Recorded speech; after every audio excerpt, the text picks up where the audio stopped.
मैं सुषमा के चैनल में आप सभी का स्वागत करती हूँ। आप सब कैसे हैं? उम्मीद करती हूँ अच्छा ही होंगे। अगर अच्छा है तो प्लीज़ आप लोग इस वीडियो में लास्ट तक बने रहिए, क्योंकि मैं जा रही हूँ एक प्यारा सा बहुत ही सुंदर सोहर गीत सुनाने। बहुत ही चुटकुला सोहर गीत है। उम्मीद करती हूँ आप सबको पसंद आएगा। अगर पसंद आए तो प्लीज़ लाइक करें, प्यारा सा कमेंट जरूर करें। वीडियो स्टार्ट करते हैं।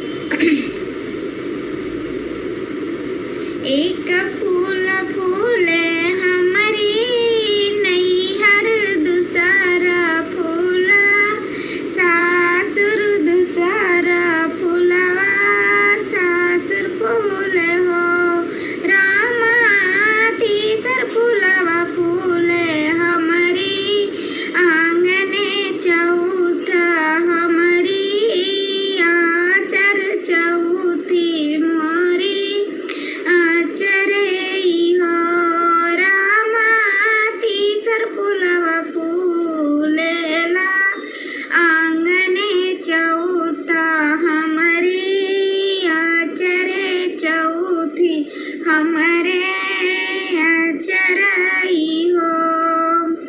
बाहरे से आवे ना ससुर, तबौर से या राज करे, बउअर से या राज करे हो। बउआर कवन कवन व्रत कैलू हो ललन, बड़ा सुंदर हो हरिलवा, बड़ा सुंदरी हो। बउआर कवन कवन व्रत कैलू हो बहरिलवा, बड़ा सुंदर बबुआ, बड़ा सुंदर हो। एकटा में कैनी एकादशिया, दूसर दशी पारना, दूसर दशी पारना हो।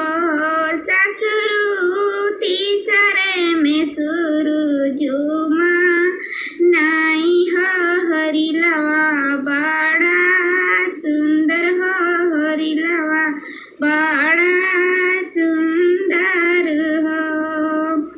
एक फूल फूले मोरी नैहर, दूसरा फूल सासुर, दूसरा फूल सासुर हो रामा, तीसर फूलवा फूलया अंगनवा, चौथा मोरी आचरे, चौथा मोरी आचरई हो। घोड़वा चढ़लिया में देवरू, भौजी से या राज करे, भौजी से या राज करे हो। भौजी कवन कवन फल खैलू हो भतीजवा, बड़ा सुंदर हो भतीजवा, बड़ा सुंदर हो। भौजी कवन कवन फल खैलू हो भतीजवा, बड़ा सुंदर हो भतीजवा, बड़ा सुंदर हो। आमवत छिली छिली खैनी तयाउरुई, मिलिया खैनी आउरुई, मिलिया खैनी हो।